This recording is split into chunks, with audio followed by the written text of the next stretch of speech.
Hey, what's up everybody and welcome to Drones Visual. I got a video blog in YouTube in Spanish about Chinese technology including smartphone, tablets, drones and other kind of technology, but now I decided to make a few of my reviews about quads and drones in English, so I'm opening this new channel and I decided to call it Drones Visual.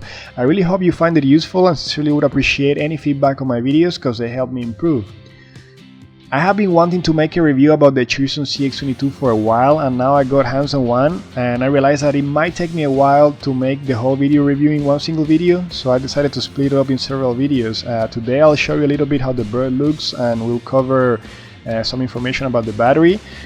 This quad has generated some polemic due to its initial price, which I believe was around 1,000 bucks, which left many questioning the possibility to rather go directly for a Phantom. But well, I believe the prices have dropped since then, and I think they're right above 700 bucks now, which basically opens the possibility to many people that were waiting for the prices to drop. Before I go into talking about the CX22, I would like to state that I'll try to make my reviews understandable to all audiences, so people that have less knowledge about quads can also get some idea about what I'm talking about. So those of you that might know more, please don't become impatient, as I think you could gather some valuable information from the review about the drone in question, in this case the CX22, and you can also of course ask any question in the comment section below. Those of you that know the CX20 will see the evolution in terms of design. Personally, I believe that the design of the CX22 is pretty original, and probably many of you would agree. Then again, beauty is kind of a relative concept, and probably many of you are saying now, no, it's horrible, but well, I still like it. When it comes to quality, it's not that the quality of the plastic of the CX22 is bad, but it's just that it's not the best idea to use this kind of rigid and brittle plastic for an aircraft. The lack of flexibility makes this plastic poor shock absorber, and it could certainly crack like a nut during an emergency landing. But then again, any quad this size will sort of suffer considerable damage during a fall, so my advice to you is fly safely and do not drop your quad, because it will probably break. Here we have 4 brushless motors. They look very similar to the old motors we would encounter in the CX20. I don't have concrete information about the kV value for these motors right now, but as I mentioned before, they resemble a lot the older motors.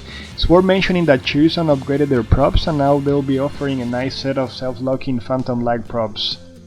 If we move to the rear section, we still have the classic little tower containing the GPS antenna. They have decorated this mini tower with colorful LEDs, which is a really nice touch.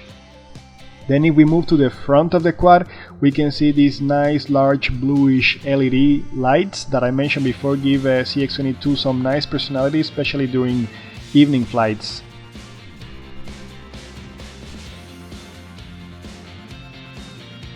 Underneath each arm, just like the CX20, you will encounter openings to cool the ESCs, or electronic speed controllers, connected to the brushless motors.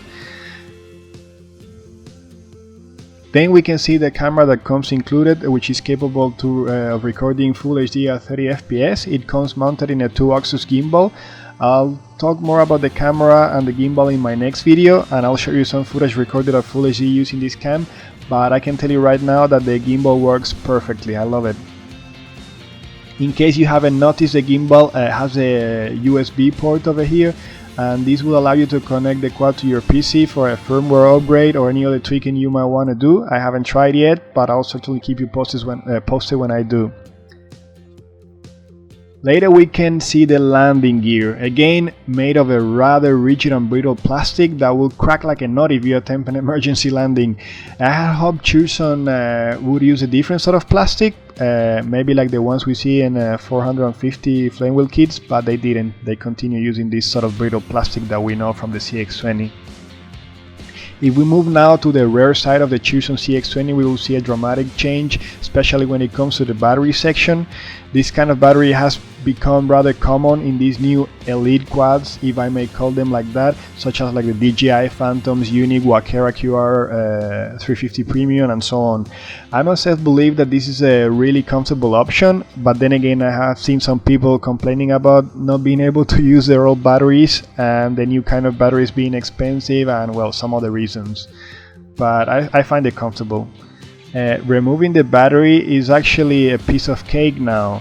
The only thing you have to do to remove the battery is just basically press both ends of the battery and pull it firmly out, and the battery just slides out like well, it's pretty easy. Once it's extracted, you can see the vast section where the battery was previously inserted, and these lines and ridges you see over here, they help keep the battery case in place. Here you can see the two connectors that connect the battery and supply the board of the CX22. They protrude more than a centimeter from the circuit board. And the space occupied by the battery is obviously pretty big because this is a larger battery, so it takes way more space. I'll let you see the connectors from a different angle now, so you get a better perspective of how much they protrude from the board.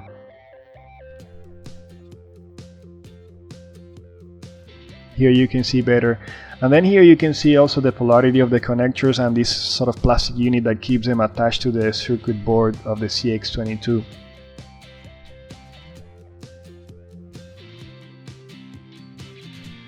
Now you can see the battery of the Cheerson CX22 completely redesigned, nothing like the old one.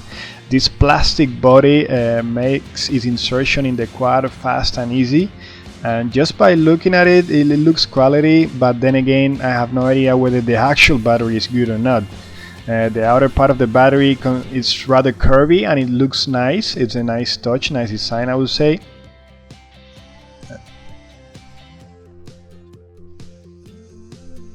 If we go and count the cells, we see that there seem to be 6 cells, so I'm guessing this battery is like 22.2 volts. Then correct me if I'm wrong, please.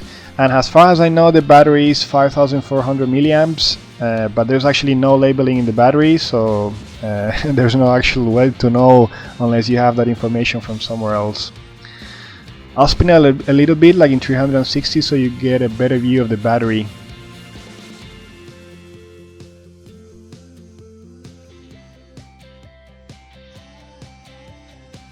If we examine the area with the button and the LEDs, we can see that by pressing the button, the LEDs turn on, indicating the charge of the battery.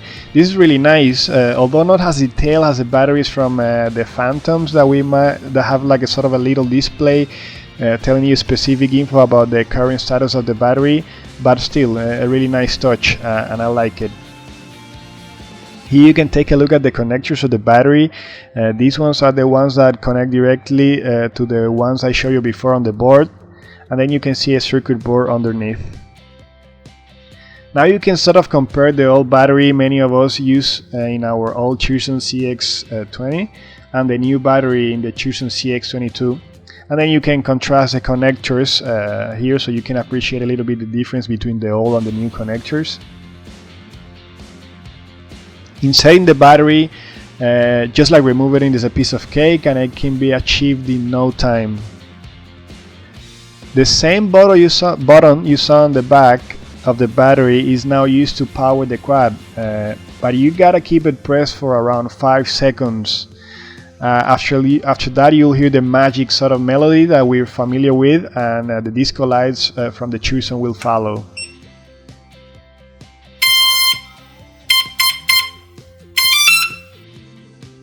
Now it would be a good time to turn on the transmitter so the binding process takes place.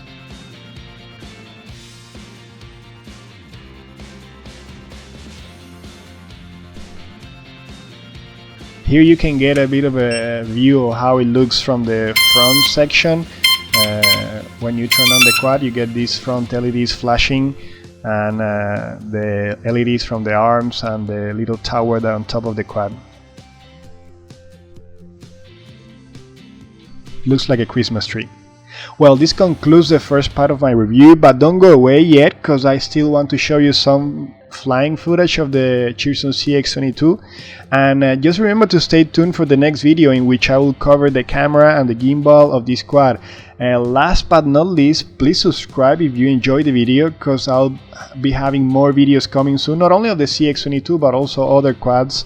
So drop me some comments if you have any questions or would like to see more, and please give me some feedback.